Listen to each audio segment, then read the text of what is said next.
My roommate's boyfriend walked into the kitchen and asked, "Did you eat my chocolate slice?" "Yeah, like an hour ago." "Why?" He dropped to his knees right there on the kitchen floor. For a second I thought he was joking, but then he started dry heaving into the sink. "She ate it. The whole thing." His voice cracked. He ran out to the bathroom, slamming the door. That's when Delilah burst through the front door, still in her dental hygienist scrubs. She must have left work early. "Where's Killian?" she asked, breathless. "He texted to call 911 and something about you eating the last slice." Delilah pounded on the bathroom door. "Killian, baby, what's wrong?" He came out, eyes red, and showed her something. Delilah's face went from worried to devastated in seconds. "No," she whispered. "No, no, no." My phone buzzed. It was our landlord. "Heard what happened. So sorry. Rent can wait this month." My stomach cramped suddenly, sharp enough to double me over. The chocolate cake. Another wave of nausea hit, and I barely made it to the kitchen sink. My roommate Damien rubbed my back, which was so out of character I'd have laughed if I wasn't puking. "She's been waiting 2 years to eat that cake," Killian muttered, looking at Delilah, who was now sitting on the floor crying her eyes out. 2 years for what? I gasped between heaves. Nobody answered. My phone rang. It was my mom. "Hey, I'm so disappointed in you. How could you do this?" She hung up before I could ask what she was talking about. "We need to go to the hospital," Killian said. "Now." "What? Why?" "It's just food poisoning." Delilah stood up, her face pale. "It's not food poisoning. Please, just trust me. We need to go now." Killian was already grabbing his keys. The cramping was getting worse. In the car, Delilah wouldn't even look at me. Killian kept checking his phone and wincing at whatever he saw. "What was in that cake?" I asked again, starting to panic. The pain was spreading. Delilah finally spoke, her voice hollow. "My future.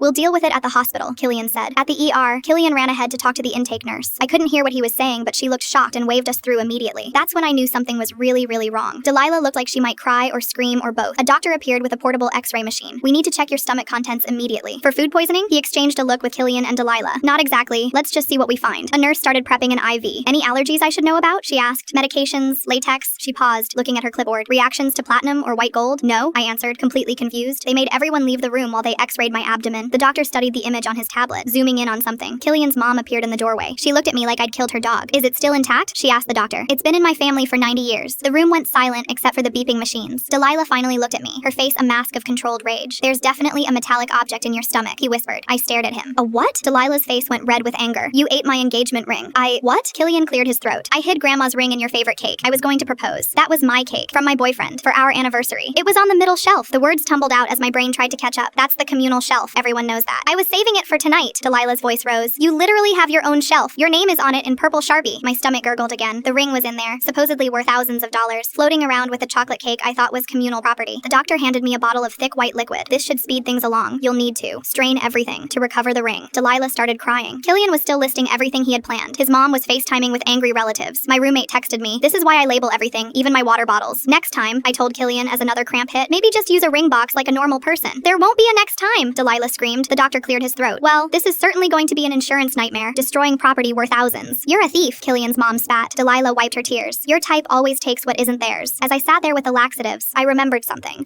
that would make them regret how they treated me. Full story on channel, link below.